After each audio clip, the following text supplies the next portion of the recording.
자, 안녕하세요. 이츠맨의 안치열준입니다. 자, 월요일 오후 잘 보내고 계시죠? 자, 오늘도 월요일날 오후 이츠맨 오리지널 라이브로 진행을 해보도록 하겠습니다. 지금 밖에는 장마가 이제 시작된 것 같습니다. 비도 추적추적 내리고 있고, 이렇게 비가 오는 날은 또 웨비나 듣기 좋은 날 아닙니까? 네. 좋은 정보 얻으시면 좋겠습니다. 자, 오늘 여러분이 또 궁금해하고 또 호기심 있어 할 그런 내용으로 오늘 준비를 좀 해봤는데요. 자, 클라우드 아키텍처를 어떻게 설계할 것인가, 우리 서비스에 맞춰서 어떻게 기획하고 어떻게 만들어 나갈 것인가가 이제 현업의 담당자나 또 기업의 입장에서 굉장히 큰 화두이고 또 중요한 이슈이지 않습니까? 이렇게 디지털 플랫폼을 구축하기 위해서 배워야 할 것도 공부해야 할 것도 엄청나게 많은데, 또 그 중에서도 쿠버네티스와 또 컨테이너가 이런 디지털 아키텍처를 위한 또 가장 기본적인 핵심 개념이 아닐까 싶습니다. 그래서 요 개념들을 먼저 좀 한번 짚어보고 클라우드 네이티브 아키텍처를 어떻게 기획해야 될지에 대해서 힌트를 얻을 수 있는 그런 웨비나 라이브 방송 오늘 준비를 좀 해봤습니다. 여기에 딱 맞는 발표자를 준비를 해봤는데요. 아마 이분 웨비나 통해서 아마 많이 보셨을 것 같습니다만, 오늘은 회사 소속이 아니라 저자로서 오늘 모셨습니다. 자, 그래서 쿠버네티스 실전 활용서라는 따끈따끈한 책을 최근에 내셨습니다. 그래서 이 관련된 저자 이진현 상무님, 멘트계 이진현 상무님 모셨습니다. 안녕하세요, 상무님. 예, 반갑습니다. 네, 저자님이죠, 이제. 예, 소개받은 저자 이진현입니다. 본인 소개 좀 다시 한번 부탁드리겠습니다. 예, 저는 그 디지털 플랫폼 전략 수립을 위한 쿠버네티스 실전 활용서를 집필한 저자 이진현입니다. 반갑습니다. 반갑습니다. 네. 사실 저희 웨비나 가끔 오셨는데 또 이렇게 둘이서 같이 얘기하는 것도 오랜만이고 처음인 것 같고, 그죠? 아, 예. 네. 뭐 좀 달라진 점이 있다면 그 전에는 이제 업자로 제가 만난 거고. 업자로. 오늘은 이제 저자로. 업자 이렇게 약간 싼 맛도 나고. 예, 저자 이러니까 왠지 좀 있어 보이고. 예, 맞습니다. 네. 예. 자, 먼저 뭐 약간 그 말랑말랑한 질문 더 드리고 싶은 게, 아마 업무로도 굉장히 바쁘실 것 같은데 어떻게 이게 또 이렇게 책까지 내실 생각을 하셨습니까? 간단하게 배경 설명 좀 해주시죠. 네. 예. 제가 이게 책을 낸 부분에 있어서 네. 제 주변 지인들도 그렇고 업계 관계자분들이 굉장히 이거 뜻밖이다. 뜻밖이다. 네, 그리고 어떻게 책을 내게 되냐. 네. 굉장히 많은 질문을 주셨어요. 네. 근데 사실 저도 제가 이렇게 책을 낼 거라고는 저는 생각지를 못했습니다. 근데 사실은 제 인생의 버킷리스트긴 한데, 예, 근데 생각만 가지고 있었고 실제로 이제 실천을 옮기지를 못했었는데. 네. 작년 요맘때쯤 굉장히 좀 좋은 기회가 오게 되었습니다. 네. 그래서 5월달 즈음에 이 책을 출판을 한 그 BJ 퍼블릭인데 여기 이제 편집자가 뭐 연락이 왔었어요. 상무님한테? 네, 저한테 이제 연락이 왔었는데, 근데 사실 이제 그때는 뭐 제가 고객 미팅 중에 있어가지고 전화를 못 받았고, 그리고 이제 모르는 번호가 좀 뜨게 되니까 요즘 이제 사실 아시겠지만 모르는 번호 뜨면 스팸인가 싶어서 잘 안 받잖아요. 안 받는데 나중에 이제 전화를 안 받았는데 나중에 또 문자가 오더라고요. 그래서 어디 출판사인데 뭐 사모님 통해서 뭐 이런 책을 냈으면 좋겠다. 뭐 이런 이제 제의가 들어온 거죠. 야, 어떻게 출판사의 상무님을 또 알아보고, 그죠? 그동안 웨비나를 통해서 많이 또 활동하시니까 또 아마 그런 인지도가 또 올라가지 않았을까 이런 생각도 들고. 예, 마침 이제 그 말씀을 하시더라고요. 그래서 내가 이제 그 뭐 상무님 웨비나도 많이 받고, 그리고 이제 외부 강연하는 것도 듣고 해서, 그래서 뭐 종합적으로 봤었을 때 본인들이 원하는 컨셉의 책이 있다. 그래서 이걸 뭐 좀 충분히 집필할 어떤 가능성이 있어 보여서. 알겠습니다. 좋은 기회를 하여튼 딱 잡았다. 네, 맞습니다. 예. 그런 궁금증이 있습니다. 사실 이제 시중에 나가보면 이 쿠버네티스에 관련된 책들도 사실 또 많이 있지 않습니까? 어떻습니까? 상당히 많죠. 저도 깜짝 놀란 게, 제가 이제 그 출판사 들어가서 뭐 저도 이제 궁금하잖아요. 책 이제 낸지 한 3개월 경쟁력이 있을까? 그리고 랭킹이 과연 뭐 어디까지 갔을까? 이게 이제 굉장히 궁금해서 검색을 해봤는데, 이 클라우드 네이티브나 쿠버네티스 관련한 책만 지금 한 거의 100여 종 정도. 그런가요? 그렇게 많나요? 정말 많이. 실제 쿠버네티스라고 치면 그 정도 책이 나오더라고요. 이게 이제 국내 집필한 거 이외에 해외 번역서도 있고. 네, 뭐 일본 특히 또 일본 서적이 생각보다 꽤 일본 많아요. 서적 많죠. 네, 그다음에 이제 북미 서적 뭐 이런 거 이제 번안한 거 다 합쳐 보니까 상당히 많은 책이 이미 출판이 알겠습니다. 되어 있더라고요. 네. 그리고 사실 이제 궁금한 게 그렇게 이제 쿠버네티에 관련된 책이 시중에 많이 있으면 네. 뭔가 이 책을 썼을 때 뭐 경쟁력이 있어야 되지 않습니까? 아우 당연하죠. 예, 뭔가 좀 도대체, 유니크한 면이 있어야죠. 그렇죠. 네. 어떤 포인트를 가지고 이 책을 썼는지 간단하게만 언급하고 네. 이제 본론 들어가 보죠. 예, 예. 네. 그 뭐 출판사에서도 언급을 했었는데요. 그러니까 이 BJ 출판사도 한 2권 정도의 이미 쿠버네티스 됐어요? 책이 이미 있었어요. 아, 네. 네, 이미 있었고 저도 이제 저희 회사도 이제 쿠버네티스 책만 한 10대 권 있거든요. 네. 네. 근데 그 책의 공통점이 뭐냐면 전부 다 실습서입니다. 네, 그래서 이제 엔지니어나 개발자들의 그 책을 보고 그대로 따라 해볼 수 있는 네. 400페이지 네. 정도 두께의 실습서. 근데 굉장히 좀 큰 책이죠. 옛날에 뭐 70년대 생분들은 아실 겁니다. 그 동화 전과, 표준 전과 같은 거. 전과 사이즈다. 네, 전과 사이즈의 그 굉장히 좀 크고 두꺼운 책들이에요. 예. 근데 이제 실제적으로 그러니까 비즈니스단에 있는 분이나 아니면 IT 기획을 하시는 분들, 특히 C레벨에 있는 분들이 읽고 네. 이해할 만한 책이 없어요, 사실은. 책들이 너무 어려워요, 그분들이 보기에는.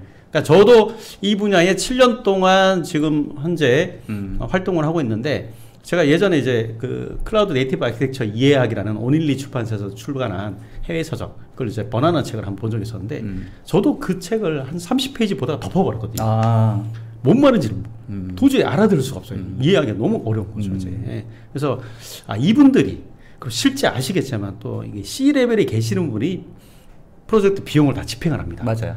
이해가 안 되는데 집행을 못 하는 거죠. 예, 예. 그래서 이분들이 충분히 좀 이해할 만한 책이 필요하다. 그리고 이분은 이 쿠버네티스라는 세상을 가지고 네. 클라우드 네이티브라는 이 우리 단어, 네. 어려운 이 단어를 가지고 네. 비즈니스를 하시는 분들이 충분히 이해할 만한 그렇죠. 책이 필요하다. 그런 이제 필요성에 의해서 한번 책을 한번 같이 집필을 해보자. 그 출판사랑 그렇게 이제 협의가 된 그럼 거죠. 타겟층이 딱 정확하시네요, 그러면? 타깃책은 매우 정확합니다. 그리고 저 이 책의 서론에도 분명히 제가 이 책을 집필한 이유에 대해서 써놨어요. 그래서 제가 이제 후민정음 그 원본을 보면 서문을 보면 네. 나라 말씀이 네. 중국과 달라. 네. 예. 그렇게 시작하나요? 사마티 아니 할세. 그렇게 그런 식으로 제가 생각을 했어요. 네. 예, 예, 예. 그래서 우리 비즈니스단에 계시는 분들이 엔지니어와 달라서 네. 예, 뭐 여러분들이 이해하는 것을 우리는 이해를 못한다. 네. 예, 거기서 시작하면서 이분들이 이해할 만한 네. 책이 좀 필요하지 않나. 해서 이제 집필을 하게 된 거죠. 알겠습니다. 자, 아마 이 책 앞에 보시면 알겠습니다만 굉장히 얇습니다. 미덕입니다. 예, 예. 몇 페이지 정도 되시죠? 요게 한 270페이지 됩니다. 좋습니다. 예, 예. 자, 그래서 아무튼 명확한 타겟층을 가지고 이 비즈니스나 혹은 또 운영, 전략을 세우시는 분들이 쿠버네티스의 개념, 디지털 네이티브 아키텍처를 어떻게 시작하면 좋을지에 대한 내용들을 좀 쉽게 예, 설명한 책이다. 이렇게 맞습니다. 생각하면 예, 되겠죠. 맞습니다. 네, 예, 예. 약 잘 파십니다. 자, 아무튼 오늘 이런 내용을 가지고 예. 뭐 자세한 내용은 책을 사서 읽으시면 되실 것 같고, 그래도 이 책이 어떤 내용인지 기본적으로 이런 개념들을 이해하는데 핵심적인 내용들은 좀 이렇게 알려주시면 예. 오늘 세션을 통해서 예, 좋을 예. 것 같습니다. 알겠습니다. 자, 저희 세션 설명을 제가 잠깐 드리고 예. 안내 말씀드리고 시작해 보도록 하겠습니다. 자, 여러분 지금 오늘도 많은 분들 들어오셨습니다. 이영준 님도 들어오셨고, 김영진 님, 이혁재 님. 자, 그 다음에 이규승 님 많은 분들 들어오셨고요. 이영준 님, 저자도 업자라고 주장해 봅니다. 그렇죠. 네, 저자도 업자 중에 하나다. 틀린 얘기는 아니신 것 같습니다. 자, 이렇게 오늘 여러분들 의견들 댓글에다 올려주시면 저희가 라이브 진행하면서 또 Q&A 마지막 시간 때 관련된 내용들 소개해 드리면서 질문 답변 드릴 수 있도록 하고요. 또 설문조사 중간에 오픈됩니다. 중간에 설문조사도 답변 주시면 좋겠습니다. 그리고 아까 말씀드렸던 이 쿠버네티스 실전 활용서 좋은 질문자 두 분 저희가 말미에 선택, 실렉해서 직접 저자님 사인된 책 2권 보내드리도록 할 테니까 오늘 적극적으로 좀 참여해 주시면 좋을 것 같습니다. 자, 상무님, 저자님이죠, 오늘은? 네, 저자님. 네, 오늘 발표 한번 시작해 볼까요? 예, 네. 좋습니다. 예. 네. 제가 이제 이 책을 통해서 이제 우리 여러분들하고 좀 그러니까 독자분들이죠. 독자분들하고 좀 얘기를 하고 싶었던 거는 뭐냐면 그러니까 올바르게 이해를 하자는 거예요. 네, 그래서 그러니까 실제적으로 우리가 새로운 기술과 새로운 개념들이 나오면 우리가 이걸 올바로 이해하기보다는 곡해하는 경우가 굉장히 많습니다. 네. 네, 혹은 아는 척하는 경우가 굉장히 많아요. 네. 그래서 이 클라우드라는 것, 뭐 프라이빗이든 퍼블릭이든 다 좋습니다. 이 클라우드라는 것을 도입을 해놓고 나서 나중에 후회하시는 분들이 굉장히 많아요. 아, 어떤 면에서요? 예. 너무 불편하다는 거죠. 아, 외려? 예. 근데 이제 우리가 잘 생각을 해보면 네. 그 불편함이라는 건 어디서 나오냐면 뭔가 달라졌잖아요. 네. 뭔가 달라져서 이제 기존하고 뭔가 다른 걸로 인해서 나오는 그 불편함인 거지. 아시겠지만 새로운 기술이라는 거는 우리를 편하게 하기 위해서 좀 더 풍요롭게 하기 위해서 새로운 기술들이 나오는 건데 그렇죠. 뭔가 괴롭히려고 불편하게 하려고 나오는 게 아닌 거거든요. 맞아요. 그래서 실제적으로 이 새로운 기술이 나왔을 때 나한테 왜 불편하냐? 그 불편함의 모든 시작은 뭐냐면 익숙하지 않기 때문에 거기서 나오는 겁니다. 공감합니다. 예. 그래서 실제적으로 이 클라우드에 대해서 그 특징에 대해서 좀 이해를 하셔야 돼요. 그래서 기존 레가시하고 뭐가 다른지 이 클라우드는 클라우드스럽게 내가 이해하고 이 클라우드를 받아들이고 운영을 해야지만 굉장히 좀 편리한 쪽으로 다가설 수가 있는 거거든요. 말씀 들어보면 실제 클라우드의 특징을 정확히 이해하는 게 먼저 중요하군요. 맞습니다. 네. 맞습니다. 예. 뭐가 다른지를 이해하는 것부터 시작을 해야 된다. 예. 그 특징이 많이 달라요. 예. 근데 이게 뭐 크게 많이 다른기보다는 접근 방식 자체가 많이 다릅니다. 접근 방식이? 예. 그러니까 궁극적인 목적은 똑같아요. 기존 우리가 알고 있는 과거의 시스템들 뭐 이런 걸 그냥 레가시라고 부를게요. 네. 레가시나 아니면 클라우드나 지향하는 목적은 거의 똑같습니다. 예.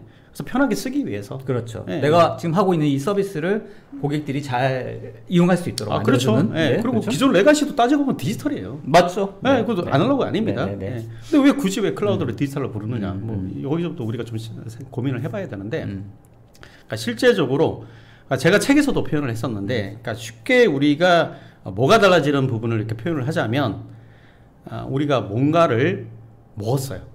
밥그릇에다가 뭐 맛있는 요리를 해서 먹었어요. 먹고 나서 정리를 해야 되잖아요. 그죠? 그렇죠. 예. 그러니까 먹고 나서 정리를 해야 되는 것을 우리 목표 지향점으로 본다면 정리하는 방식이 우리가 흔히 하는 방식이 뭐가 있죠? 흔히 하는 방식이. 정리하는 일단 뭐 먹었으면 뭐 정리해야 될 거 아니에요. 네. 그죠? 일단 버려야 되나요? 버리시나요? 네. 버리기도 합니다. 그런가요? 네. 예. 정리를 하기 위해선 버려라. 이런 얘기. 그러시군요. 그럼 뭐 유리컵이나 뭐 유기그릇이나 밥그릇 뭐 다 갖다 버리나요? 대부분은 근데 PD님은 정말 특이하네요. 네. 제가 이 질문을 하면 네. 99%는 설거지를 합니다. 설거지를 한다. 네, 설거지를 합니다. 네. 라고 이제 표현을 하거든요. 그러니까 실제로 우리가 이제 밥그릇도 그렇고 물그릇도 다 설거지를 하잖아요. 그죠? 근데 만약에 이제 우리가 먹은 이 그릇이 우리가 흔히 아는 이제 뭐 유기그릇이 이게 아니고 일회용 용기다. 그다음에 우리가 마신 이 물컵이 종이컵이다. 그럼 걔는 방금 이제 PD님이 말씀하신 것처럼 버리는 게 맞죠. 네. 버려야 되는 거죠. 그 종이컵은 설거지하면 안 되잖아요. 그렇죠. 설거지하면 종이컵 다 찢어 버리잖아요. 그죠? 네. 거기서부터 이 클라우드와 레가시는 목표 지향점은 똑같지만, 그러니까 정리를 해야 되는 목표 지향점은 똑같지만 이것을 달성하기 위한 방법론은 다르다는 걸 우리가 받아들여야 돼요.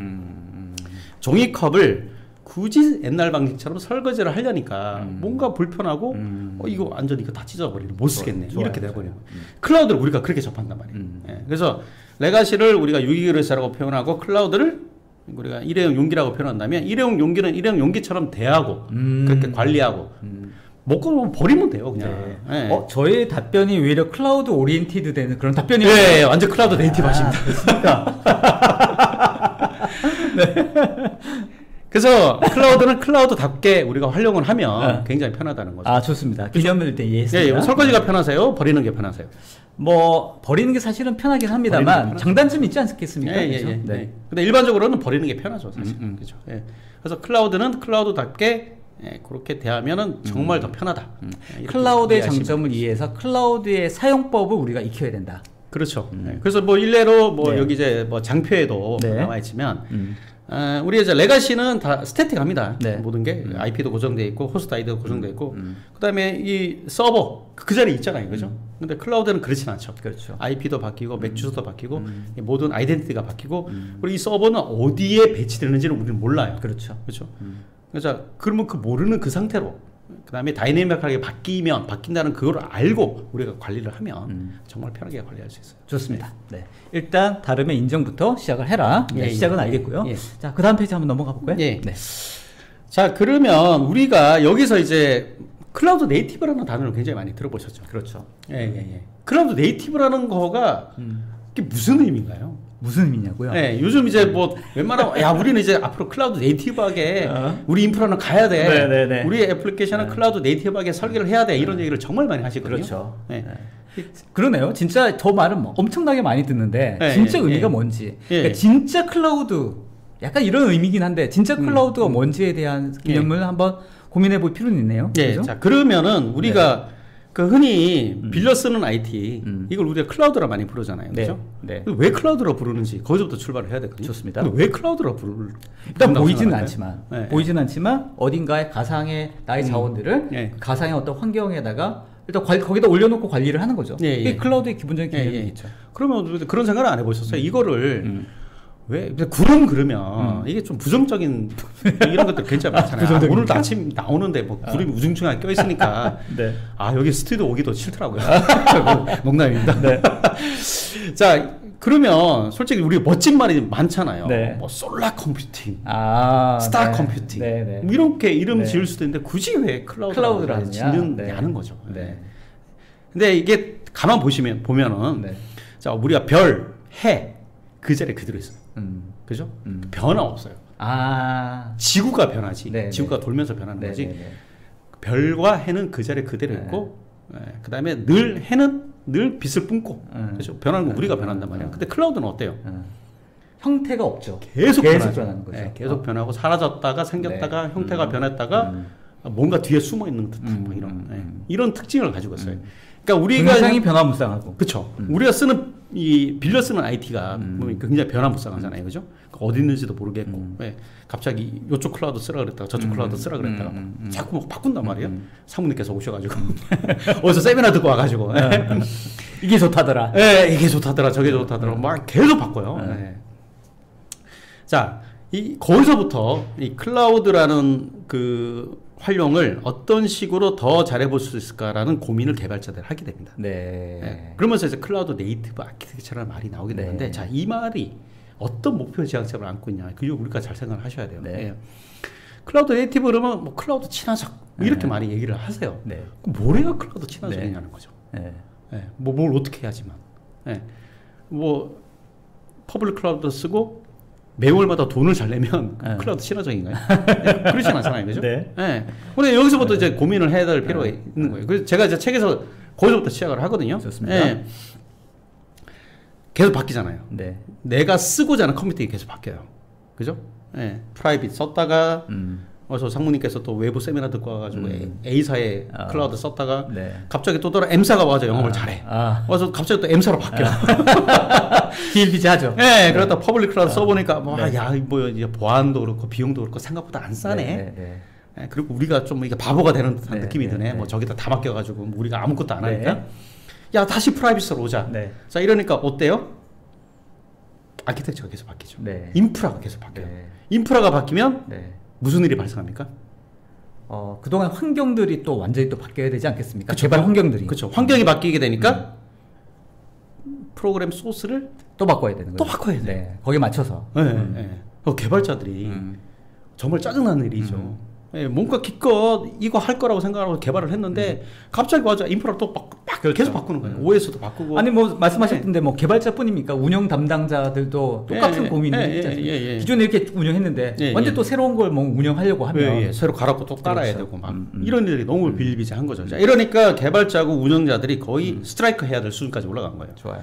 예, 그래서 어떤 생각을 하게 되냐면 그래 인프라는 당신들끼리 바꿔라, 알아서 바꿔라. 나 이제 더 이상 나 신경 안 써. 모르겠다. 네, 모르겠다. 난 몰라. 인프라 바꾸는 거에서 대신에 나는 당신들이 어떤 인프라를 선택하든지 간에 이 내가 개발한 이 모든 이 프로그램은 무조건 호환되게 내가 아키텍처링 해서 내가 배포를 할 거야. 라고 하면서 만들어낸 게 클라우드 네이티브 아키텍처. 좋습니다. 그래서 이 목표 지향점은 비종속성에 있습니다. 비종속성. 네. 핵심 키워드네요. 핵심 키워드. 네. 그래서 뭐 OS를 뭘 선택을 하든 아니면 내가 인프라를 뭘 선택하든 VM을 뭘 선택하든 클라우드를 뭘 선택하든 무조건 다 호환되게 다 올라가게 내가 만들어줄게 라는 기본 사상 그 목표 지향점을 가지고 있는 게 클라우드 네이티브 아키텍처예요. 알겠습니다. 예. 말씀을 들어보니까 사실 이제 이렇게 변화무쌍한 이런 인프라 환경이 과연 이런 방향이 꼭 좋은 건가라는 생각도 드네요. 그러니까 예를 들면 하나에 딱 뭔가 진짜 좋은 게 하나 딱 있으면 얘만 그냥 주기장창 쓰면 가장 좋은 거 아닙니까? 아 그렇죠.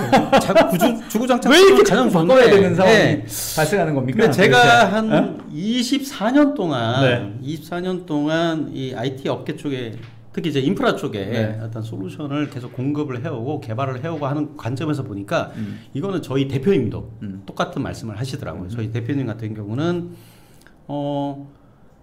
80년대생부터 80년 그 때부터 이 IT 쪽을 이제 일을 하셨던 분이에요.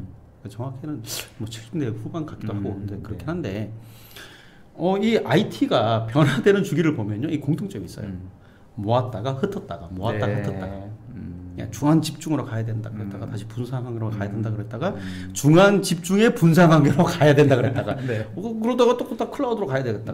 계속 이게 10년 주기로 인프라 바닥 자체가 막 뒤바뀝니다. 왜 뒤바꾸느냐? 그래야 업자들이 돈을 벌죠.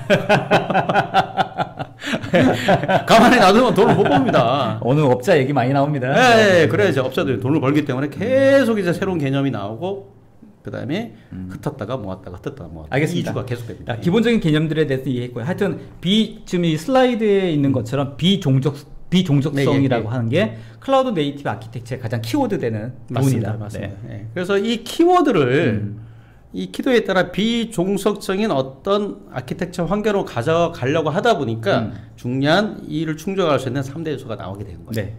그래서 첫 번째로 우리가 흔히 제일 얘기 많이 하는 마이크로 서비스 아키텍처. 요즘 이제 아주 핫하게 얘기를 많이 하고 있죠. 그죠? 맞습니다. 그래서 그 마이크로 서비스 아키텍처 같은 경우는 기존에 이제 우리가 모노폴리 구조에 반대되는 개념이에요. 그래서 이 프로그램 하나에 모든 기능들이 다 들어 있었단 말이에요. 그죠? 예.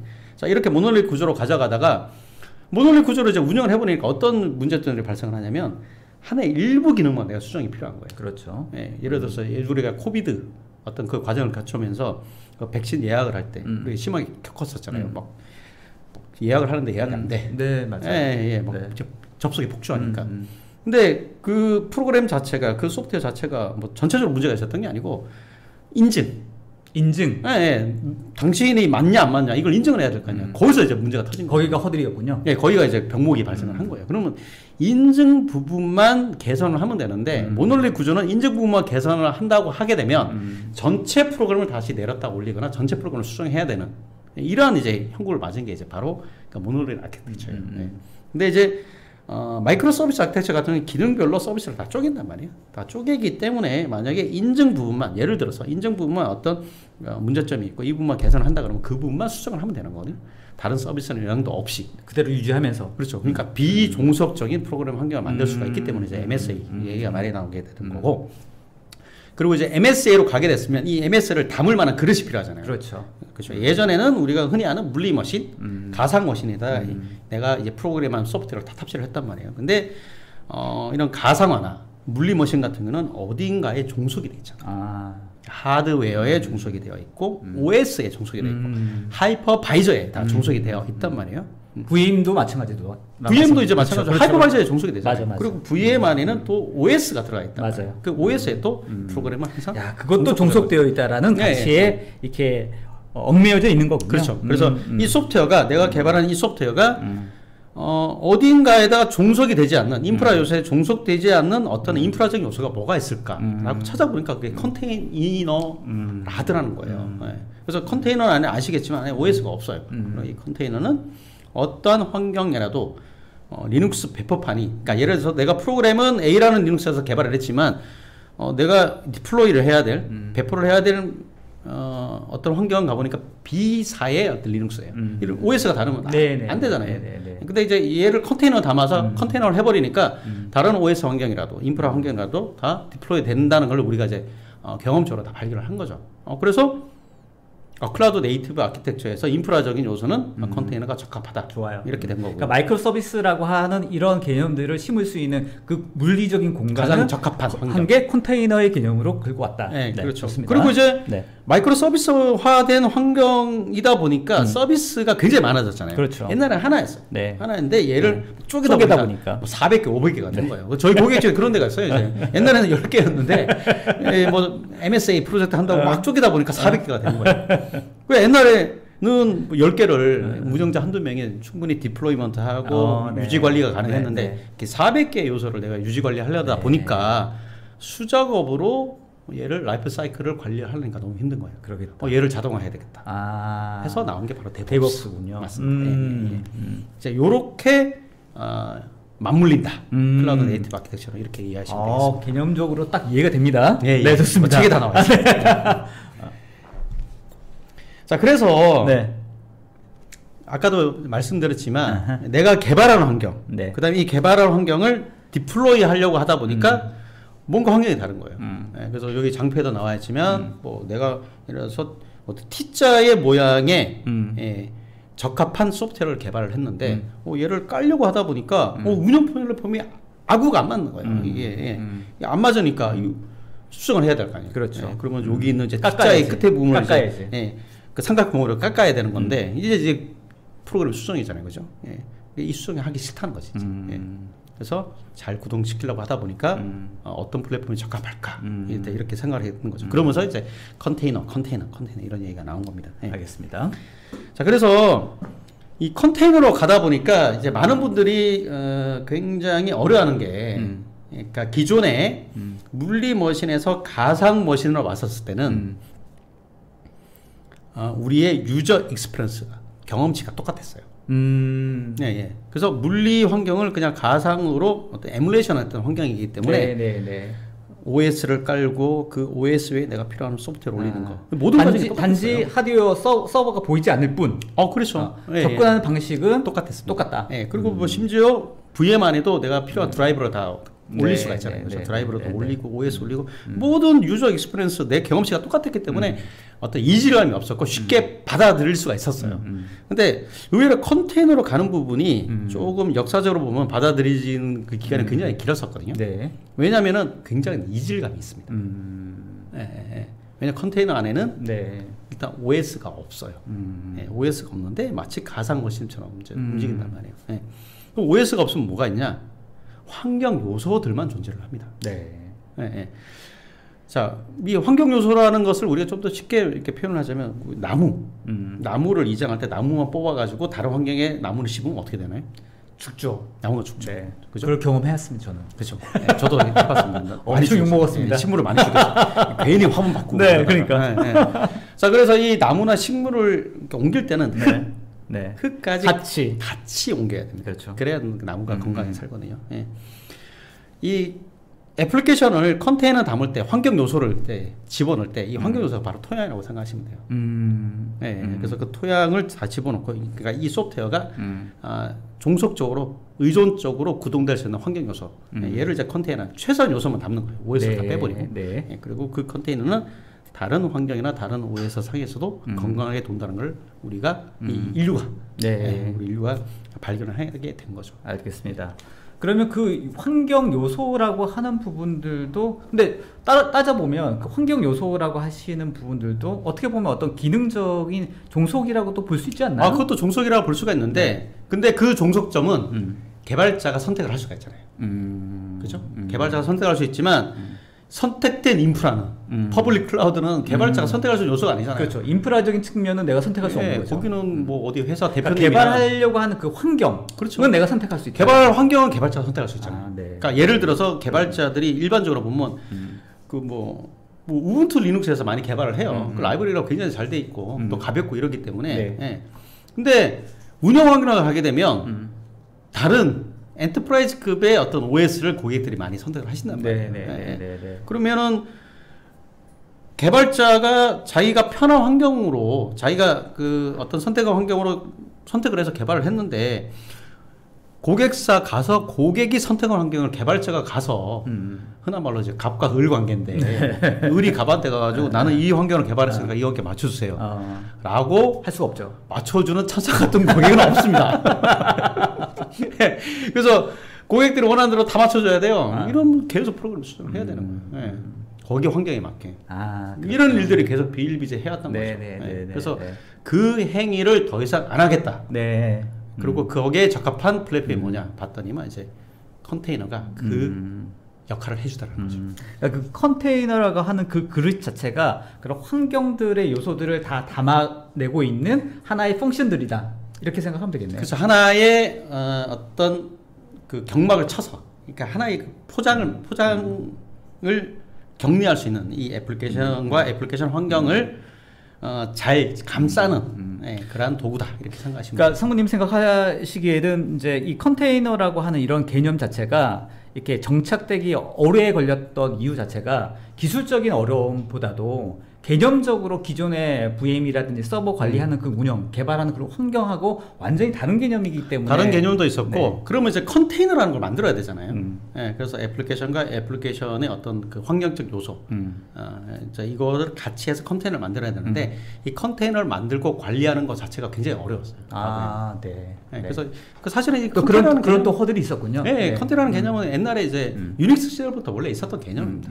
개념이었지만 2013년 도커가 도커 컨테이너를 내놓으면서 갑자기 이게 각광을 받기 시작을 했던 거거든요. 그러니까 그 허들을 낮출 수 있는 뭔가 또 기술이 나온 거군요. 그래서 이 컨테이너를 아주 쉽게 만들 수 있도록, 그리고 VM처럼 관리할 수 있도록 도커가 컨테이너를 아주 쉽게 접근할 수 있게끔 만든 거죠. 알겠습니다. 그러면서 2013년부터 컨테이너가 폭발적으로 이런 개발자들 위주로 많이 채용을 하게 된 거죠. 좋아요. 그 얘기 한번 해보시죠.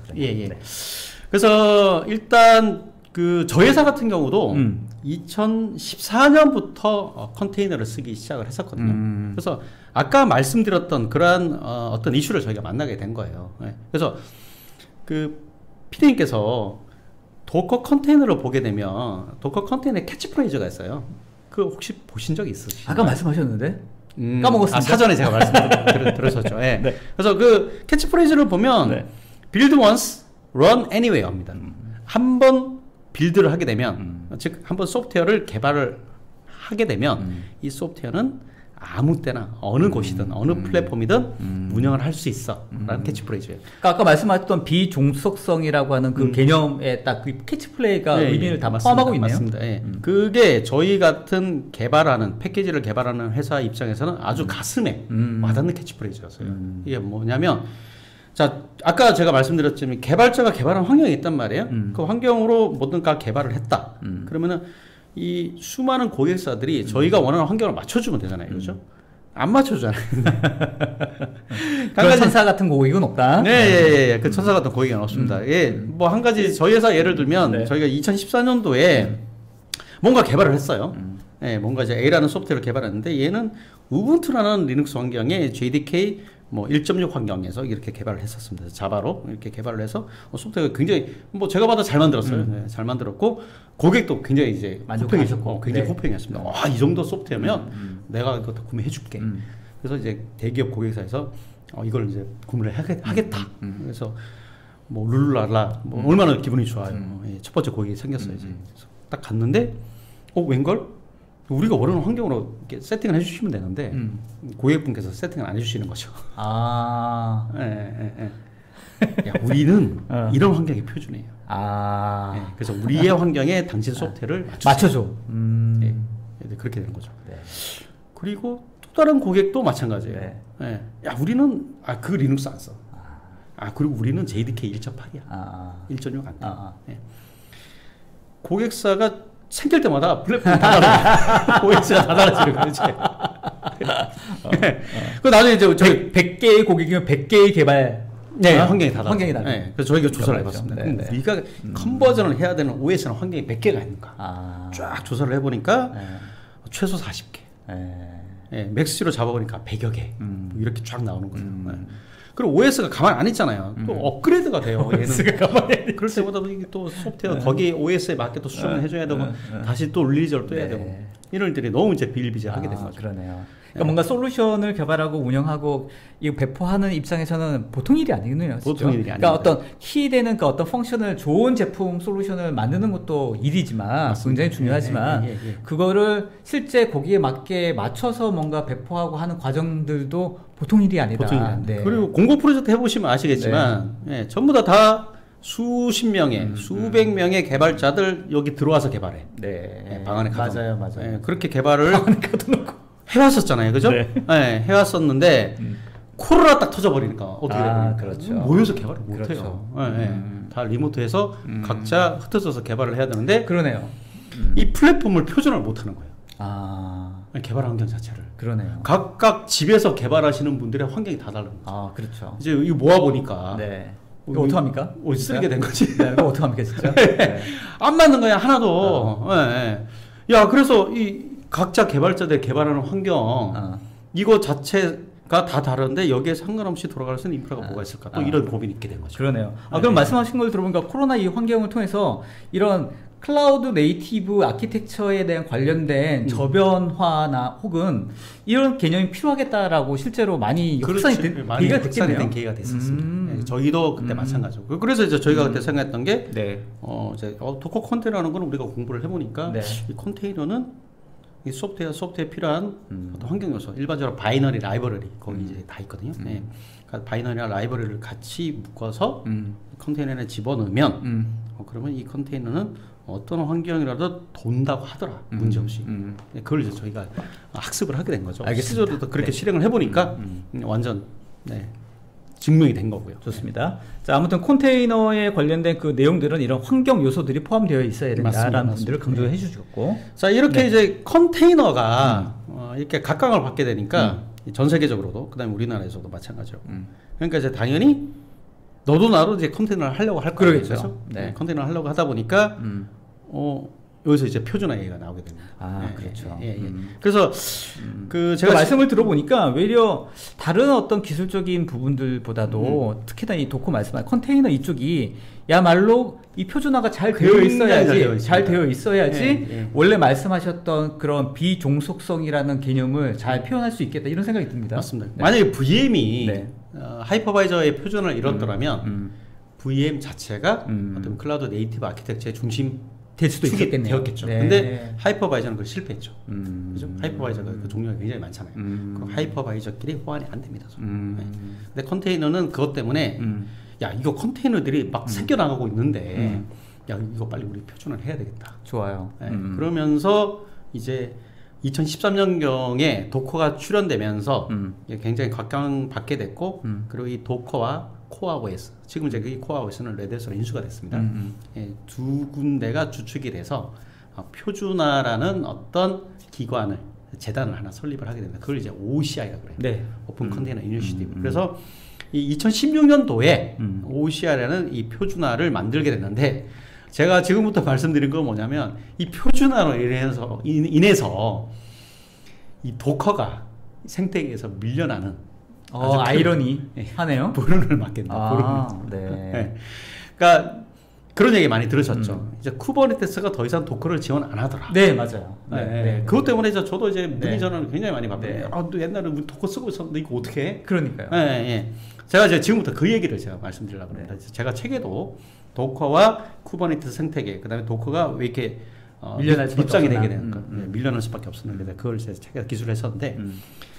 자, 이 컨테이너를 대중화를 시켰고, 그리고 결국은 OCI 표준을 만드는데 크게 기여를 하게 된 이 도커는 왜 밀려나게 되었느냐? 자, 그걸 제가 지금부터 말씀드릴게요. 그래서 이 표준화를 하게 되면서 이 표준화의 핵심은 뭐냐면요, 런C라고 하는 런C라고 하는 컨테이너 런타임입니다. 이 컨테이너는 크게 이미지하고 런타임 두 개로 나눠져 있거든요. 그래서 이 컨테이너를, 그러니까 이미지를 가져와서 그 이미지를 가지고 구동을 해야지 우리가 쓸 수 있는데, 그 구동을 하게 되는 그 핵심이 바로 런C라고 하는 런타임입니다. 이 런타임에 대해서 표준을 이룬 게 바로 OCI가 했던 그 표준의 역할이에요. 그래서 이미지는 다양한 벤더들이 있단 말이에요. 컨테이너가 로켓 컨테이너도 있고, 그 다음에 도커 컨테이너도 있고, 뭐 CRIO 컨테이너 D, 그리고 뭐 카타 컨테이너, 여러 종류의 컨테이너가 있는데, 자, 너희들은 너희들 방식대로 이미지도 만들고 뭐 배포 방식 어떻게 해도 좋아. 그렇지만 런C라고 하는 요 표준화된 런타임에서 돌아가게끔은 너희가 해줘야 돼. 라고 이제 이렇게 한 게 컨테이너의 인터페이스 같은 역할을 해주는 거네요, 이게 약간. 어떻게 보면 이제 그렇게 표준으로 그러니까 이미지는 뭐가 되든 상관없어. 좋아요. 대신에 구동 방식은 똑같이 하자라는 이제 표준을 만들게 됩니다. 자, 이렇게 해서 이 표준화를 하게 되고요. 그리고 이 런C는 실제 도커가 개발을 한 거예요. 도커가 개발했고 표준화를 위해서, 대의를 위해서 도커가 런C를 OCI에 기증을 하게 됩니다. 기증을 하면서 이 저작권은 현재는 OCI가 가지고 있어요. 도커는 저작권이 없어요. 나름대로 표준화에 도커가 엄청난 기여를 많이 했는데. 엄청난 기여를 했습니다. 했는데 도커가 그 뒤에 흔한 말로 뻘짓거리를 하게 됩니다. 자, 이게 2017년 정도 되면서요. 도커가 가만 보니까 이 쿠버네티스가 갑자기 막 돈을 벌기 시작하는데, 누가 돈을 벌기 시작하느냐? 빨간 모자 쓰신 분들이 돈을 벌기 시작해요. 그분들이 막 갑자기 어마무지한 돈을 벌기 시작했어요. 이제 그분들이 이제 이 컨테이너 플랫폼을 그러니까 예전에 이제 쿠버네티스를 안 썼어요. 예전에 이제 오리진을 인수를 하면서 그러면서 자체적인 오리진에서 자체적으로 개발한 컨테이너 오케스트레이션 기어라는 어떤 툴을 가지고 있었거든요. 그것을 가지고 컨테이너 오케스트레이션을 해왔었는데 쿠버네티스로 2017년도에 바꾸게 됩니다. 그 오케스트레이션을. 갈아탔네요. 그래서 이 레딧이 어떠한 기여를 하게 됐냐면, 제가 아까 빨간 모자라고 그랬는데 빨간 모자. 빨간 모자 쓰신 분들이 이 쿠버네티스가 엔터프라이즈에서 컨테이너 플랫폼에서 먹히는 플랫폼으로 기여를 하게 됩니다. 이게 먹힌다는 거예요, 시장에서. 시장에서 먹힌다는 거예요. 그리고 그때 당시에 이 빨간 모자 쓰신 분들 입장에서는 오픈스테이를 가지고 어떻게 좀 잘해보려고 그랬었는데, 이게 VM웨어 진영에 계속 밀려요. 시장에서 안 먹혀요. 그래서 야, 우린 다른 방식으로 접근하자. 그래서 IaaS 쪽이 아니고 좀 더 이 쿠버네티스 기반의 파스형으로 좀 더 올라가 보자 해서 이 쿠버네티스를 채용을 하면서 컨테이너 플랫폼을 좀 내놓게 되는데, 그게 갑자기 시장에서 각광을 받게 돼요. 자, 그러니까 옆에서 가만히 지켜보던 도커 입장에서는 굉장히 속상하잖아요. 뭐 저러면서 쿠버네티스하고 빨간 모자 쓰신 분들이 뭐 합작을 해가지고 갑자기 막 돈을 벌기 시작하는 거예요. 그리고 이제 IaaS를 막 밀어내면서 파스 쪽이 막 치고 올라가는 거예요. 컨테이너 플랫폼 중심으로. 그 도커는 속상하죠. 자기는 돈을 못 벌어, 근데. 그런가요? 아니, 그냥 상식적으로 생각하면 그게 시장 자체가 컨테이너 환경이 파이가 커지는데. 파이가 커져야 되는데. 본인들한테도 뭔가 그 파이가 커진 만큼 돌아오는 영역들이 있지 않았을까요? 그래서 자기들도 돌아와야 되는데 안 돌아오잖아요. 안 돌아오면서 그때 이제 그 도커가 어떤 결정을 내게 되냐면, 저기가 돈을 버는구나. 빨간 모자 쓰신 분들이 쿠버네티스랑 같이 돈을 버는데, 안 되겠다. 저기 도커 컨테이너를 쓰고 있는데 이 도커 컨테이너에서 비용을 내가 받아내겠다. 하면서 어떠한 자극을 하게 되냐면, 우리가 커뮤니티 에디션이 있고 엔터프라이즈 에디션이 있는데 너 이거 상용으로 쓰려 그러면 그때 빨간 모자 OS에 올라가는 도커는 무조건 엔터프라이즈 에디션으로 다 구매하세요. 라고 레터를 날리게 됩니다. 그러니까 이제 이 빨간 모자 쓰신 분들이 갑자기 열받는 거예요. 그리고 쿠버네티스도 보니까 좀 괘씸하거든요. 그러면서 그때 빨간 모자 쓰신 분들이 CRIO를 개발을 해버립니다. 이제 우리가 이제 도커 안 쓸 거야. 그래서 CRIO를 개발하고. 근데 쿠버네티스 쓰신 분, 쿠버네티스 지정도 보니까 저 괘씸하거든. 우리를 괴롭히는 것 같거든. 그러면서 CRI라고 하는 컨테이너 런타임 인터페이스로도 발표를 합니다. 동시에. 그래서 컨테이너 뭐가 되든 상관없고 우리가 그동안은 도커 컨테이너만 써왔는데 이제 아무 컨테이너 다 와. 우리 CRA 인터페이스만 만족하면 우리가 다 채용을 해줄게. 알겠습니다. 런치라고 하는 부분들을 아예 이제 빨간 모자 쓰신 분들이 개발하신 거네요. 빨간 모자 쓰신 분들은 CRIO라는 걸 개발을 한 거고요. 런치는 이제 원래 도커가 개발해서 런치고. 자, 이러면서 이 쿠버네티스 CRI 구조를 가만 보시면요. 도커가 밀려날 수밖에 없는 구조예요. 네, 그래서 요 장표 보시면은 위에 게 도커 방식이고 네, 위에 게 이제 도커 방식이고요. 아래 게 CRI를 통해서 컨테이너와 곧바로 커뮤니케이션하는 방식입니다. 그러니까 위에 도커 컨테이너를 쓰게 되니까 중간에 뭔가 하나 인터페이스가 더 생깁니다. 있어야 되는 거고요. 네, 인터페이스가 더 생기기 때문에 성능이 느려집니다. 성능이 느려져요. 네, 그리고 가만히 잘 생각해 보세요. 결혼을 했어. 결혼을 해가지고 남편을 맞이했는데, 그럼 아내 입장에서는 남편하고 다이렉트로 커뮤니케이션 할 수가 있잖아요. 그죠? 그 길이 생겼는데, 갑자기 중간에 뭐, 시어머니, 시누이가 바뀌는 거지. 그 얼마나 짜증나는 일이에요. 분가를 해야 되겠죠. 그죠? 네. 네. 그런 상황이라고 생각하시면 돼요. 그러면서도 저기에 이제 자기네 통과에 관련된 비용을 받았다.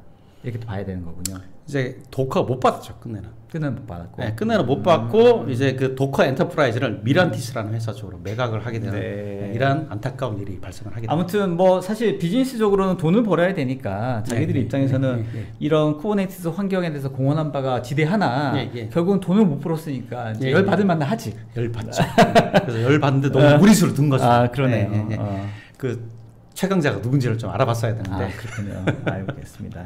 아무튼 그런 전략적인 어떤 판단의 미스가 말씀하셨던 이 그림에서 도커 방식을 배제하는 그런 어떤 시장 환경으로 만들게 되는 그런 환경이었다. 네, 그리고 이제 쿠버네티스가 너무 이제 황제의 자리에 또. 이게 몇 년 정도 이야기입니까? 2010? 요게 2000, 아까 지금 이제 그 도커가 쿠버네티스 상태에서 밀려난 거는 작년. 작년 얘기고요. 그다음 그 전에 어떤 2017년부터 시작해서 그 전조 증산들이 그때부터 생겨나기 시작을 한 거죠. 알겠습니다. 그래서 제가 이제 책에 쓴 내용들이 다들 이런 스토리 위주예요. 역사, 스토리, 잘 모르시는 내용이잖아요. 그러네요. 그러니까 비하인드 이야기, 그 다음에 이것을 어떤 기업에서 어떤 방식으로 활용을 해서 혁신을 꾀해왔던 이런 이야기들 중심입니다. 알겠습니다. 그러니까 뭔가 보면 이렇게 변화가 심한 환경에서는 내가 어떤 기술 혹은 어떤 플랫폼에 종속된다라는 게 이만큼 위험한 거예요. 아, 그렇죠.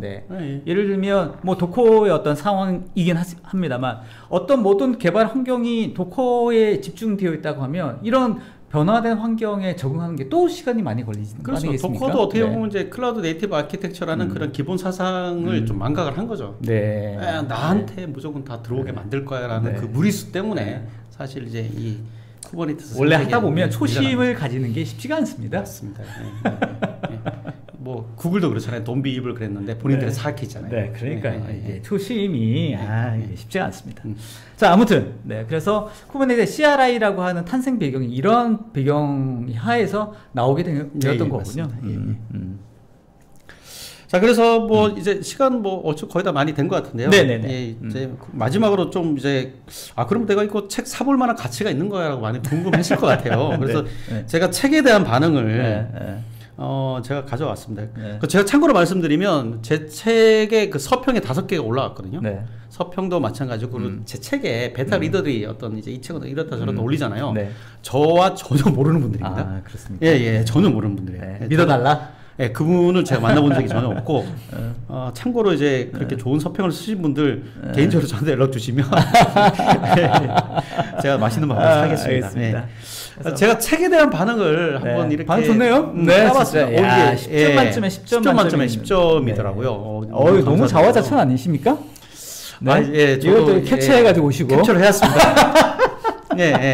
그래서 대부분 반응이 이렇게 알아들을 수 있는 책을 이게 본 거는 처음이다. 제 생각에는 이게 그 저자님의 어떤 성향하고도 좀 맞물려 있지 않나 이런 생각이 듭니다. 그렇죠. 저도 이제 이게 비즈니스에 있다 보니까 개발자들이나 엔지니어 하는 말을 제가 못 알아들 때가 굉장히 많아요. 제가 늘 불러다 그런 얘기잖아요. 좀 알아듣기 쉽게 얘기 좀 해라. 내가 못 알아듣지 않냐. 제가 늘 그런 게 있었어요. 그래서 저는 제가 알아들을 수 있을 때까지 어떤 기술을 받아들이고 그리고 그걸 트랜스레이션 합니다. 남들이 알아들을 수 있는 용어로. 그게 이제 저만의 장점입니다. 그러니까요. 아까 말씀하셨던 그런 역사의 어떤 히스토리 이런 기술 발전에 대한 히스토리나 백그라운드라든지 키워드를 이해하니까 훨씬 더 그 기술에 대해서 이해도가 확 올라간다라는 생각이 들거든요. 그렇죠. 그리고 뭐 40분 동안 뭐 이렇게 제가 이렇게 얘기한 것도 들어보니까 또 재밌잖아요. 본인이 재밌다고 얘기하시고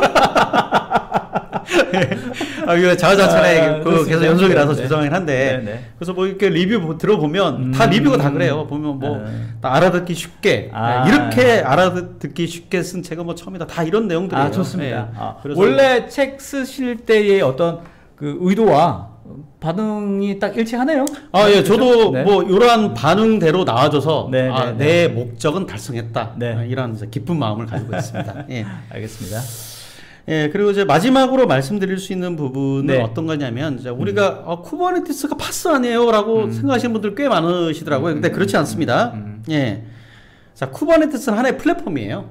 컨테이너 플랫폼이고요. 그 기반 위에 파스를 이룬 요소들이 있습니다. 뭐냐, 파스의 주목적은, 아야스의 주목적은 인프라를 자동으로 할당하는 거잖아요. 좋습니다. 파스의 주목적은 내가 필요한 소프트웨어를 자동으로 할당하는 거예요. 그래서 이 내가 필요한 소프트웨어를 자동으로 할당하기 위해서 위에 올라가야 된 애돈 요소들이 존재합니다. 그래서 전체적으로 관리하는 관리 포탈, 그다음에 로깅, 모니터링, 그다음에 핵심 요소인 CI/CD, 그다음에 서비스 카탈로그, 그다음에 컨테이너의 그 패키지를 저장할 수 있는 헬름 저장소, 이런 여러 가지 요소들을 다 올려야지만 그게 하나의 파스 플랫폼이 됩니다.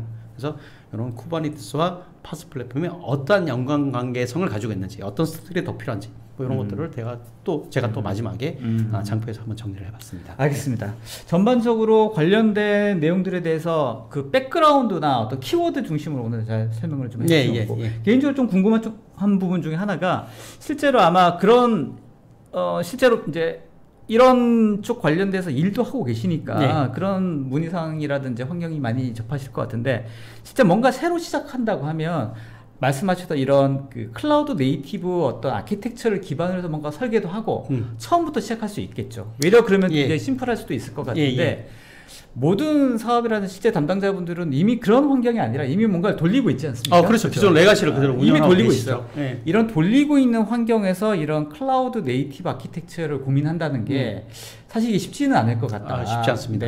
그런 부분에 대해서 어떤 코멘트가 좀 있으시면 좋을 것 같거든요. 그러니까 우선 한 가지 업무 하나를 샘플로 파일럿을 한번 돌려보는 것을 저는 적극적으로 추천을 합니다. 그래서 일반적으로 이제 대외 서비스가 접속이 많은 시스템들이 존재를 하거든요. 기업체 내에서. 그런 시스템일수록 제일 좋습니다. 그래서 그러한 환경을, 그리고 이제 지금은 보면 이제 x86의 리눅스 환경을 많이 운영을 하고 계세요. 그 환경이면 이 클라우드 네이티브 아키텍처로 전환하는 거가 정말 어렵지 않아요. 그리고 이제 실제적으로 다른 회사들도 마찬가지이겠지만 저희 조직 같은 경우도 기존 레가시 환경을 레가시 애플리케이션을 소스 수정 안 하고 그대로 컨테이너 환경으로 이관할 수 있는 그런 마이그레이션 서비스도 저희가 다 해드리거든요. 그래서 보통 한 달 이내면 거의 끝납니다, 사실은. 그래서 그런 샘플 업무 하나를 가지고서 클라우드 네이티브하게 한번 운영을 해보시고, 이게 정말 나한테 생산성 향상을 가져다 주고, 그다음에 더 이상 내 기존 애플리케이션을 플랫폼 바뀔 때마다 수정을 안 해도 되고, 그다음에 서비스를 확장하는 데 있어서 가용성을 유지하는 데 있어서 정말 좋은 환경이구나라는 것을 샘플을 통해서, 파이어스를 통해서 한번 경험해 본 다음에 나머지 업무들을 전환해 보시는 게 아주 좋을 것으로 알겠습니다. 그것도 좋은 의견이신 것 같고, 예를 들면 요즘에는 클라우드를 많이 운영하시다가 다시 또 프라이빗이라든지 뭐 또 온프림이라든지 이렇게 또 넘어오시는 경우도 종종 있지 않습니까? 지금 그런 미국에서 유행처럼 일어나죠. 그런 경우라고 하더라도 이런 그 클라우드 네이티브 아키텍처가 유효한 겁니까? 그럼요. 왜냐하면 이제 클라우드 네이티브 아키텍처는 내가 온프라미스가 됐던 가상이 됐던 물리가 됐던 아니면 퍼블릭 클라우드가 됐던 인프라에 상관없이 이 애플리케이션을 구동할 수 있는 컨테이너로 캡슐화된 애플리케이션을 배포하고 운영을 하는 거예요. 그렇기 때문에 인프라가 바뀌는 거는 아무 상관없어요. 그 개념 자체가 클라우드가 됐던 온프림이 됐던 아니면 프라이빗이 됐던 간에 개념, 그 플랫폼 자체가 바뀌는 거에 상관없이 돌아가게끔 하는 것이 맞습니다. 클라우드 네이티브 아키텍처의 기본 개념이란 말씀이시죠. 그래서 요즘 이제 하이브리드 구조로 운영하시는 고객들도 하이브리드 멀티 클라우드. 맞습니다. 그러니까 저희 고객 같은 경우도 보면 이제 프라이빗 클라우드에서 쓰고 있는 이 워크로드가 뭐 부하가 뭐 많이 있거나 아니면 뭐 더 큰 어떤 그 컴퓨터 파워가 필요하다. 그럼 당장 이 온프라미스 상에서는 그걸 마련할 수가 없기 때문에 이게 퍼블릭 클라우드 하나 연결을 해서 그쪽으로 확장을 시켜버리거든요. 이게 이제 컨테이너 구조가 아니면 이게 안 되거든요. 알겠습니다. 말씀 잘하십니다. 역시. 자, 오늘 질문들도 많이 올려주셨는데 질문에 관련돼서 몇 가지만 좀 소개를 하고 오늘 이제 라이브 마치도록 하겠습니다. 자, 먼저 이형주님 질문입니다. 자, 멀티 혹은 하이브리드 클라우드 환경에 적합하다는 점이 있긴 하지만 굳이 컨테이너를 위해서 클라우드 환경으로 이전할 필요는 없는 거죠? 아, 그렇죠. 굳이 네. 컨테이너를 위해서 아까도 제가 말씀드렸지만 기존 그 물리 환경 있죠. 물리 환경상에서도 컨테이너를 올릴 수가 있거든요. 그렇죠. 그렇죠. 예, 그 컨테이너가 그게 장점이에요. 내가 가상이 됐던 퍼블릭 클라우드가 됐던 아니면 물리 환경이 됐던 다 올릴 수가 있는 구조이기 때문에 굳이 얘 때문에 뭐 퍼블릭 클라우드를 내가 하나 선택을 하거나 아니면 뭐 가상화 레이어를 올리거나 굳이 그럴 필요는 없습니다. 그러니까 말씀하셨던 게 클라우드 네이티브란 말 때문에 이건 무조건 클라우드에서만 돼야 되는 거 아니냐라고 생각할 수 있는데 예, 예. 그게 아니라는 거죠. 그게 아닙니다. 키워드는 비종속성이라는 비종속성이라는 거기에 키워드 투자해야 되지. 뭐 클라우드 아키텍처 그러니까 이거 클라우드 없잖아. 무조건 클라우드 해야 되는 거 아닌가? 선택해야 된다. 그거 아닙니다. 아, 알겠습니다. 자, 그런 개념으로 김성진님, 이형준님 생각하시면 될 것 같고요. 자, 그 다음에 자, 이형준님, 이런 경우 보통 한 챕터나 PDF 정도 공개하기도 하는데 한 챕터나 일부를 공개하실 생각은 없으신가요? 아, 예. 제가 뭐 필요한 내용들은 네. 제 이제 유튜브 들어오시면요. 네. 제 유튜브에도 제가 웨비나 올려놓은 그 자료들이나 아하. 예, 오늘 한 유튜브 어떻게 찾습니까? 유튜브에 네. 들어가셔서 네. 알려주셔야죠. 예. 그냥 이진현 이진현 이렇게 공개하면 축구 선수 이진현이 많이 뜨고요. 예. 네. 그냥 멘텍 이진현. 네, 이렇게 하시면은 이진현. 제가 웨비나 했던 거 수십 개가 올라가 있습니다. 네. 그래서 그게 모든 개념을 보실 수 있고. 아하. 그리고 PDF 파일이나 이런 거 필요한 것들 네. 거기 혹시 댓글 올려주시면요. 네. 제가 필요한 내용들 보내드리겠습니다. 알겠습니다. 예. 여기 끝나고 나서 여기에다 링크 하나 예, 올려주시면 예. 좋을 것 같습니다. 예, 그래서 예, 참조할 예. 만한. 예. 자, 그 다음에 원병찬님 질문인데요. 책 한번 보고 싶다고 꼭 사시면 됐습니다. 네. 네. 향후 쿠버네티스도 지고 새로운 플랫폼이 또 일어날 가능성은요? 뭐 이런 또. 가능성 충분히 있다고 봅니다. 네네네. 예. 있다. 알겠습니다. 그 다음에. 자, 김기형님 질문입니다. 향후 컨테이너가 지속 성장을 위해서는 표준화 외에 추가적으로 갖추어야 할 것이 혹시라도 있을까? 뭐 추가적으로 갖춰야 될 요소들이 굉장히 많죠. 지금 이제 쿠버네티스 상대적 그러니까 위주로 앞으로 그러니까 이런 것 같아요. 이제 앞으로 이제 현재 스테이터스는 이렇고 또 향후 뭔가 또 계속해서 발전되어야 되지 않겠습니까? 예. 그럼 쿠버네티스라든지 이런 컨테이너 환경의 어떤 환경들이 어떤 방향으로 갈 것인지에 대한 지금 저게 좀 필요하다는 생각이 듭니다. 이게 뭐냐면 이제 국내에서 좀 필요한 요소들이라고 저는 이제 생각이 되는데. 특히 요즘 이제 그 공공 중심으로 클라우드 이전이 많이 일어나고 있단 말이에요. 근데 이 공공 사업을 가만히 면면히 들여다보면 사업을 낼 때 보면 이제 RFP에서 내잖아요. 그죠? 네, 그래서 그 RFP를 보잖아요. 도대체 고객이 뭘 원하는지를 몰라요. 네, 진짜 그렇습니다. 고객의 요구사항들 정리한 게 RFP 아닙니까? 네, 근데 이제 고객도 고객의 요구사항을 모르시더라고요. 네. 그리고 심지어는 뭐가 많냐면, 예를 들어 이제 그 하나의 우리는 이제 클라우드 네이티브 아키텍처로 설계를 할 거고 구축을 할 거야 이렇게 한 다음에 그 요구사항을 보잖아요. 네. 그러면 이게 딱 봐도 한 6개 업자가 여기 붙어 있구나. 6개 업자의 좋은 점만 다 적어놓죠. 결국 아무도 못 들어가요. 아무도 못 들어가고 결국 뭐 누가 하나 손을 듭니다. 네. 내가 개발해 줄게요. 네. 라고 들어가서 사업을 다 망가뜨립니다. 이런 일들이 굉장히 비지합니다. 그래서 그러니까 저는 개인적으로 클라우드 산업협회의 파스 분과위원으로 현재 활동을 하고 있어요. 네. 그래서 이게 뭔가 공공이 원하는 클라우드의 요구사항에 대한 그 RFP, 요구사항에 대한 표준화가 좀 필요하지 않나. 거기에 대한 표준화? 예. 요구사항 빤하거든요, 사실. 그러면 그 요구사항만 딱 하고 그 요구사항을 충족할 수 있는 분들만, 그 다음에 그 업자들만 들어와서 비딩을 하면 되는 거거든요. 근데 그 요구사항들이 전부 다 모든 업자들이 충족을 못할 요구사항들이 막 나오고 이러니까 다 섞여가지고. 네. 그러니까 필요 없는 그리고 그 요구사항들의 80%는 정말 없어도 되는 기능들이 굉장히 많아요. 네. 그래서 필요한 것들만 한 다음에 불필요한 R&D에 대한 어떤 투자, 경쟁 이런 것들은 좀 배제해야 되지 않겠나. 네, 알겠습니다. 그런 것들 이런 자리를 빌어서 제가 답변을 드립니다. 좋습니다. 네. 여기까지 질문만 좀 더 보도록 하겠습니다. 네. 자, 그다음 보시면서 혹시 질문 말씀하실 사항이 있으면 먼저 상무님께서 얘기해 주셔도 좋을 것 같습니다. 윤석원님께서 질문하신 거 보니까 쿠버네티스가 좋은 점이 많은데 쿠버네티스 자체 장애 시 빠른 복구에 대한 방안과 운영 시 핵심 키는 뭐라고 생각하십니까? 그렇죠. 자, 운영단에 오게 되면 안정성 그다음에 복구성이 굉장히 중요하거든요. 그래서 그러니까 쿠버네티스 자체적으로 보통 이제 또 그 마스터 노드, 그다음에 워크 노드 이걸 다 다중화를 합니다. 그래서 마스터 노드는 3중화, 5중화 이렇게 구성을 하고요. 그다음에 워크 노드도 다중화를 합니다. 그렇기 때문에 무중단 환경을 또 구축하시는 게 중요하고, 그리고 쿠버네티스 같은 경우는 마스터가 장애가 나더라도 이 띄워져 있는 컨테이너, 그러니까 파드라고 얘기를 하는데 그 파드는 계속 운영이 가능합니다. 그 외에 나머지 뭐 신규 배포, 모니터링 관리 이런 그게 안 되는 되는지. 거. 그리고 백업 굉장히 중요합니다. 백업 굉장히 중요하고, 그리고 만약에 이 쿠버네티스 클러스터 하나 자체가 전체가 장애 났던 거가 뭐 좀 두렵다.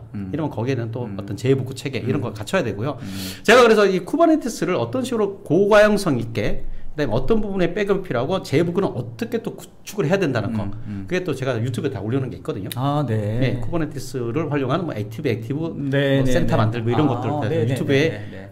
올려놓고 데모까지 보여준 게 있으니까 네. 그것도 한번 검색을 해보셔서 네. 보시면은 많은 힌트를 얻으실 수 있을 것 같습니다. 알겠습니다. 이거는 뭐 제 또 개인적인 질문이긴 한데, 이렇게 컨테이너 환경 자체가 사실 굉장히 복잡하지 않습니까? 이전에 말한 모노틀릭 같은 개발 환경보다는 사실 굉장히 복잡한 게 사실인데, 아까 윤성호님 말씀하셨던 어떤 운영적인 측면에서 봤을 때도 어떤 장애라든지 어떤 문제가 발생했을 때 도대체 어떤 부분에서 문제가 발생하는지를 또 캐치업하기가 쉽지는 않겠다. 이런 생각도 그래서 일반적으로 이제 이 쿠버네티스와 에코 솔루션들이 오픈 소스로 많이 나와 있기 때문에 이걸 이제 인하우스에서 많이 구축을 하세요. 그러다가 나중에 이제 말씀하신 것처럼 인하우스로 구축을 하다 보니까 이제 운영하기가 너무 힘든 거죠. 그래서 그게 너무 힘들다 그러면 그러니까 잘돼 만들어진 패키지 이거 구매하는 것도 좋은 방법입니다. 네. 알겠습니다. 자, 한 가지만 더 질문하고 질문도 한번 보고 마치도록 하겠습니다. 한번 보시죠. 어떤 질문 또 예를 들면. 김현진님, 김현진 마지막으로 보도록 할게요. 네. 컨테이너는 가상화 기술 중 하나로 알고 있습니다. 온프레미스 환경에서 웹2B, 제우스에 종속되어 컨테이너를 생성하여 홈페이지 등 여러 서비스를 하고 있습니다. 동일한 환경을 컨테이너로 전환 시 어떤 차이점이 있는지 고려해야 할 사항은 무엇인지 온프레미스 환경에서 보다 더 가볍고 오버헤드가 적은지 궁금합니다.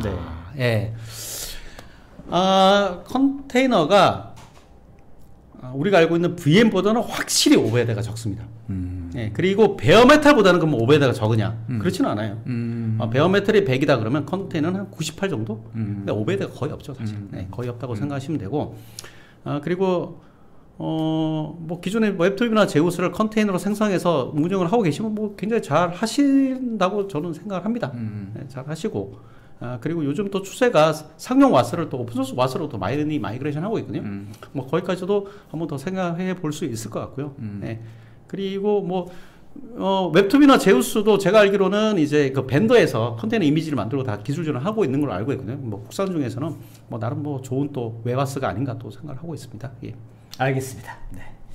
자, 오늘도 질문들 많이 주셨는데요. 자, 시간 관계상 다 소화는 해드리지 못하는 점 이해해 주시고, 이호수님 질문 하나만 더 볼까요? 운영 외에 보안 구성을 하는 게 너무 어려운데 보안 구성에 대한 지침이나 표준화된 가이드가 궁금합니다. 명확하게 뭐를 해라 하는 것처럼 지침이 있는지요. 이 컨테이너 쪽이 보안 가이드가 잘 없어요. 그래서 지금 이제 공공 쪽에는 그 국정원에서 컨테이너 가상화에 대한 보안 지침을 내놨습니다. 근데 아시는 분들이 잘 없더라고요. 그리고 찾아보기도 너무 어려워요. 근데 이게 안타까운 게 기존 IaaS에 있는 내용을 그대로 가져왔어요. 컨테이너하고 안 맞는 게 굉장히 많습니다. 그래서 이 보안 가이드가 굉장히 잘 돼 있는 보안 가이드가 있어요. S사에서 내놓은 게 있거든요. 둘 다 대기업이에요. 둘 다 대기업인데 그 가이드를 필요하시면 제가 보내드릴게요. 그리고 국정원에서 만든 보안 가이드도 있습니다. 컨테이너 보안 가이드도 있는데 필요하시면 제가 그거 보내드릴게요. 좋습니다. 어차피 뭐 다 공개 있는 내용인데 찾기 어려워서 그렇지 다 공개되어 있는 내용이에요. 그래서 필요하시면 제가 보내드리겠습니다. 자, 이호승님 말씀하시면 저희가 보내드리도록 하겠습니다. 자, 김현진님 내용은 뭐 책을 통해서 쿠버네티스를 쉽게 이해할 수 있을까요? 라고 해주셨는데 당연히 그렇겠죠?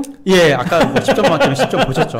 네네. 10점 만점에 10점 만점이라고 자화자찬하시고 또 슬라이드까지 준비하신 내용이었습니다. 자, 이렇게 저희 1시간 달려왔고요. 네, 관련돼가지고 사실 할 얘기는 훨씬 더 많이 있는데, 그런 자세한 내용들은 사실 책 속에 있다. 이렇게 네. 말씀드릴 수 있을 것 같습니다. 네. 아무튼 참, 오랜만에 또 뵙습니다. 역시 말씀 잘 하십니다. 감사합니다. 네, 앞으로 종종 뵀으면 좋겠습니다. 네, 저희 시그니처 질문을 하면서 마무리하도록 하겠습니다. 자, 저희 시그니처 질문은, 자, 나에게 땡땡땡이라는 내용을 가지고 말씀을 드릴 텐데, 이진현에게 쿠버네티스란 내용 가지고 한번 간단하게 쓰시면 좋을 것 같습니다.